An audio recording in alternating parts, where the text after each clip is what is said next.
Hello my loves and welcome back to my YouTube channel. My name is Nina and in today's video we're celebrating Valentine's Day the rock and roll way.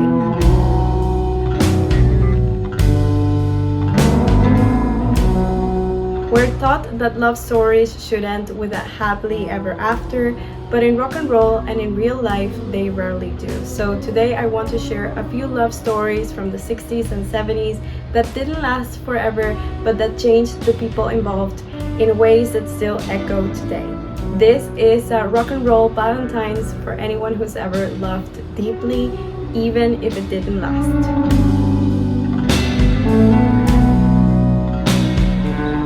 If you don't know what the Pygmalion effect is, you might understand it after hearing the story of one of the most glamorous couples of the 70s, Sonny and Cher. Now, I'm not telling you this story or any of the others in this video for gossip. We're not doing a dramatic deep dive. I'm sharing it because sometimes it's easier to learn from someone else's story than from our own.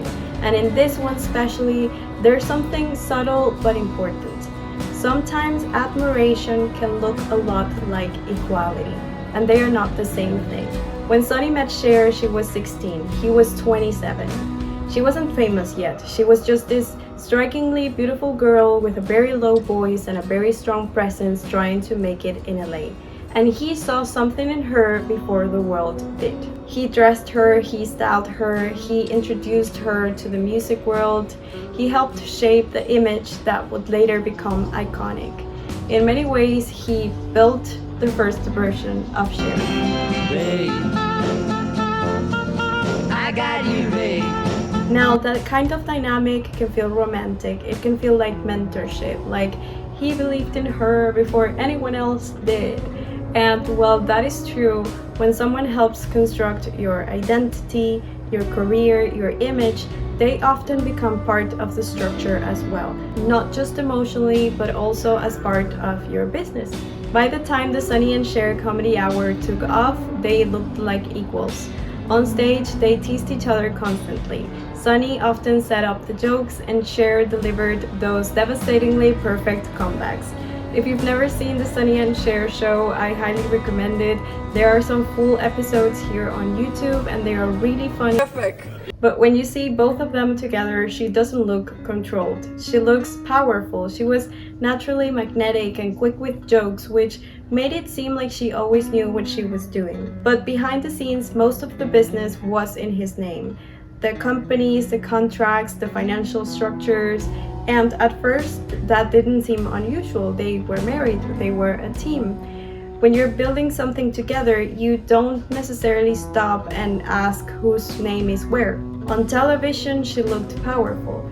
In real life, she just trusted the system around her. But over time, cracks started to appear. Well, I'm like an old Italian wine. I get better and better as I age in the rack, you know. You're right about aging in the rack. Sonny had multiple affairs, she kept going. He still dictated many of her professional decisions, sometimes even her appearance. She understood it. Major choices were made without her full involvement. She accepted it. That was the dynamic they had built. It wasn't terrible, but it started to feel restraining. And then she discovered that Cher Enterprises, the company that carried her name, had been structured so that Sonny controlled 95% of it.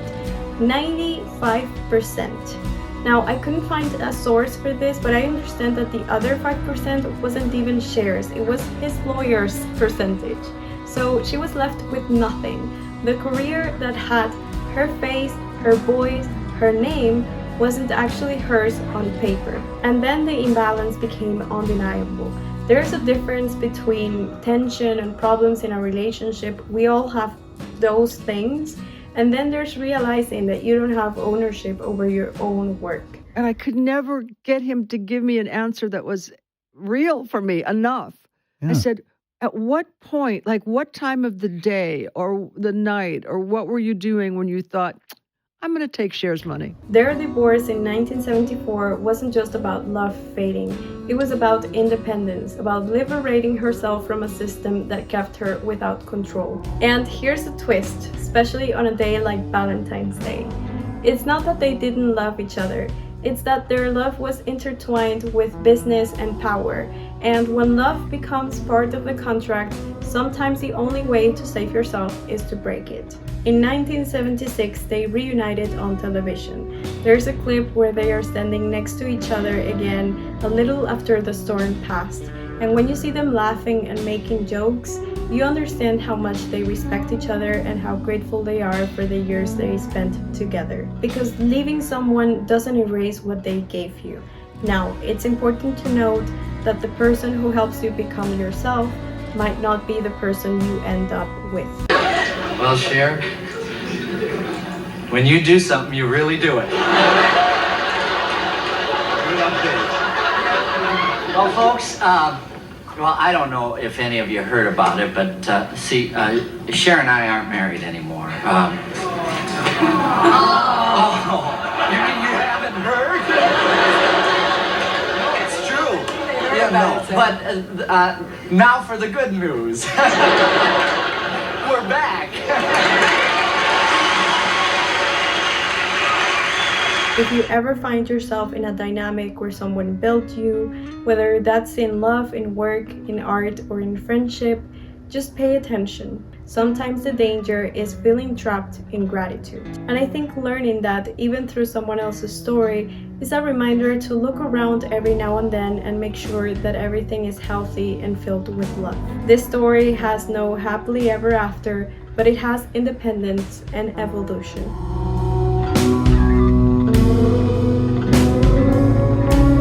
Have you ever confused intensity with destiny? Because sometimes a connection can feel so electric and so amazing that you can mistake it for something eternal. If there's one couple that embodies that kind of love, is Jane Birkin and Serge Gainsbourg. They met on a film set while 40-year-old Serge was nursing a broken heart after his affair with Brigitte Bardot, and 22-year-old Jane was recovering from her divorce from composer John Barry. He came off as sarcastic, unkind, and honestly unbearable, but as she got closer to him, she noticed something else.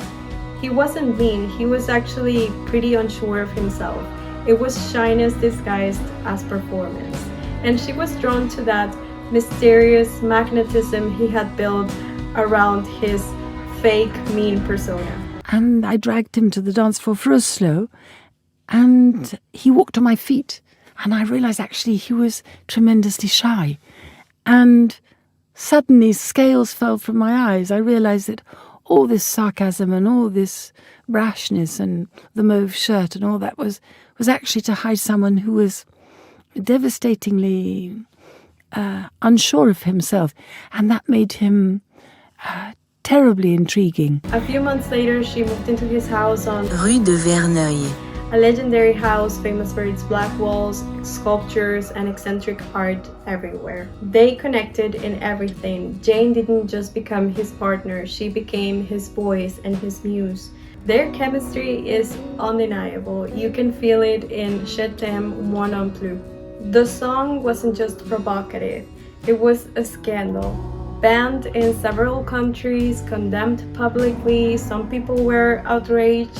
And the thing with outrage is that it has a strange way of bonding people. Suddenly, it was the two of them against the world. oui je t'aime. Serge didn't invent Jane's sensuality. She loved expressing herself that way. But he definitely amplified it. He turned her softness into provocation.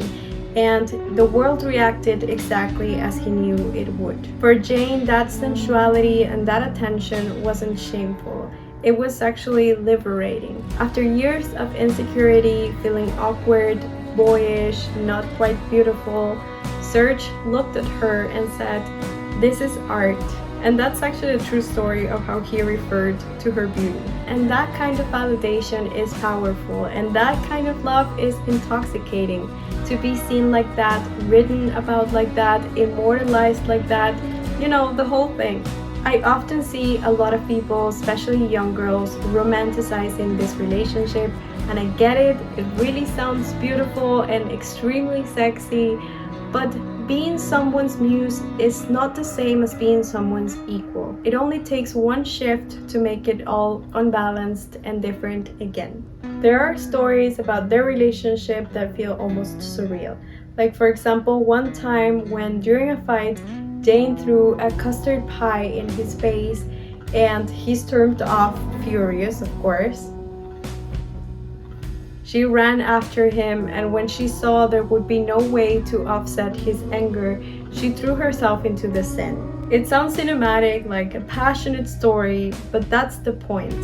When love starts becoming a spectacle, when every emotion is heightened and painfully dramatic, you have to ask yourself, is this really the best for me? Are we really in a good place? Even while there were ups and downs in the relationship, the real shift came out of the darker alter ego he developed, Gainsbourg, his drunk, provocative, self-destructive persona, the reason that changed the relationship from romantic and intense to unstable. Serge Gainsbourg, Gainsbourg pour les intimes. Voilà, asseyez-vous. Serge, dites-lui que vous l'avez trouvé sublime. Voilà, Serge Gainsbourg. I'm not drunk today. Il est normal, vous imaginez quand il est sous. Sure? Non, vous inquiétez pas, Whitney. I'm not sure about that. Are you sure you're not drunk? Non, il est pas. Non. Now, Jane didn't leave Serge because she stopped loving him. She always talked about how he was her true love. But she left him because love isn't always enough to survive chaos. And here's what makes their story so fascinating. They understood their chemistry was beyond passion and love. They understood how powerful their bond was. That's why even after she left him for a quieter, more stable life, he kept writing for her and she kept singing his songs. They remained intertwined creatively. He stayed and he took care of me and he went on writing these songs for me, the best songs in fact, because they were all his pain. So Amour des Fins, the last one, Love of the Dead, was written 3 months before dying. The first one was written within a year of me leaving him. Later in her 40s, she wanted to be taken seriously as a singer, not just as an image.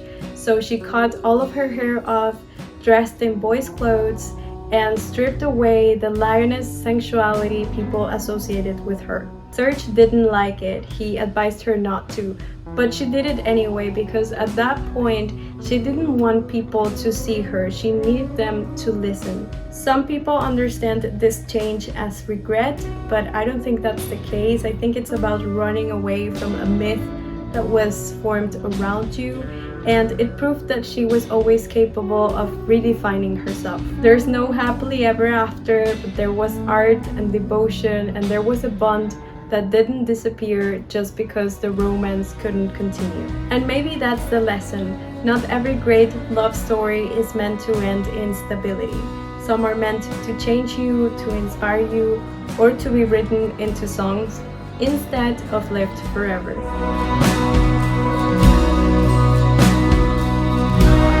What happens when love turns into harmony, but never into peace? If you've ever worked with your loved one, you might know the feeling, and you might understand what Stevie Nicks and Lindsey Buckingham went through.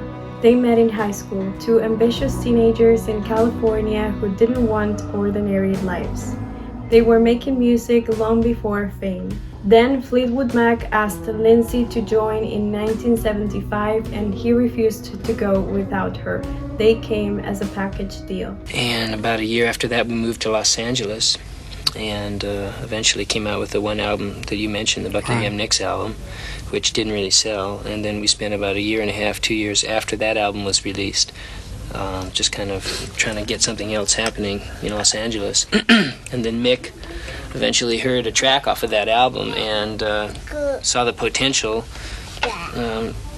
liked it a lot, liked just the whole thing that we were doing, and the timing was right. Bob Welch left the group right after that, and we were asked to join.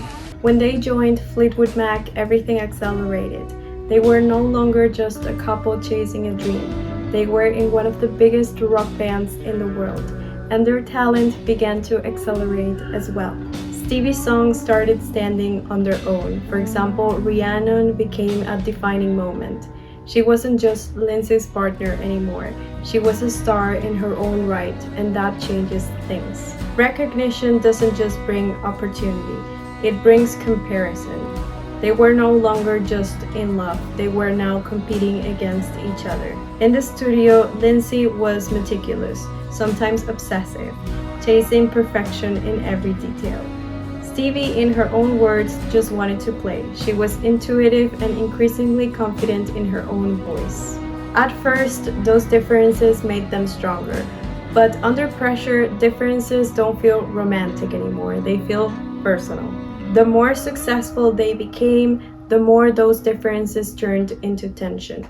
Not because they stopped loving each other, but because ambition started sharpening every insecurity. All of this was happening before they began recording Rumors, the album that would explode into one of the most successful records of all time. By the time they started recording it, they had already broken up. And as it happens, when you're forced to work with your ex, you don't just write a private letter, you pour what you're feeling into a song. Lindsey's song came first, released as the lead single from Rumors. Go Your Own Way wasn't subtle. He wrote it angrily. He put his open wound into a song the entire world would sing back to her. And instead of defending herself in interviews, Stevie answered the only way she knew how.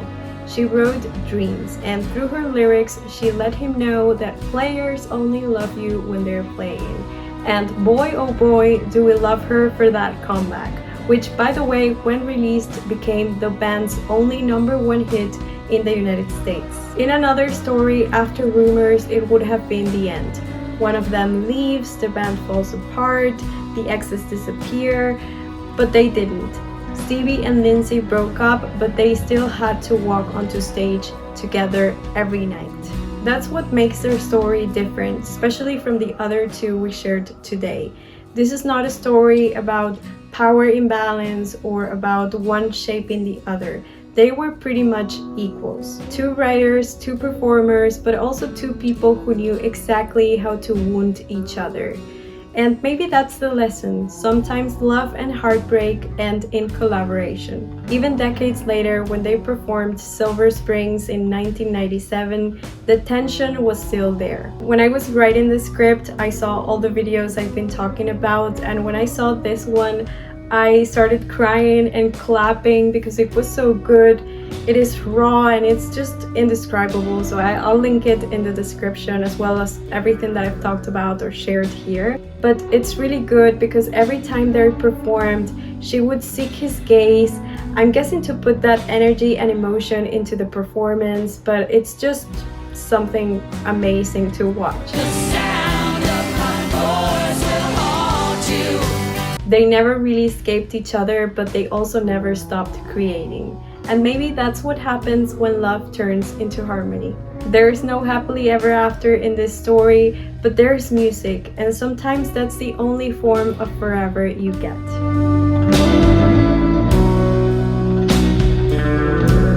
I know this probably wasn't the most traditional Valentine's Day video. It's odd to talk about love from this perspective, especially on a day like today, but I still believe love is one of the greatest things you can experience, even the kind that breaks you a little. One day you'll look back and realize it shaped you. There's no happily ever after until there is. So, moral of the story, love bravely, create something out of it, and maybe avoid dating a songwriter unless you're ready to be immortalized. That was everything for today. Happy Valentine's Day. Thank you so much for watching and for being here, and see you on the next one. Bye!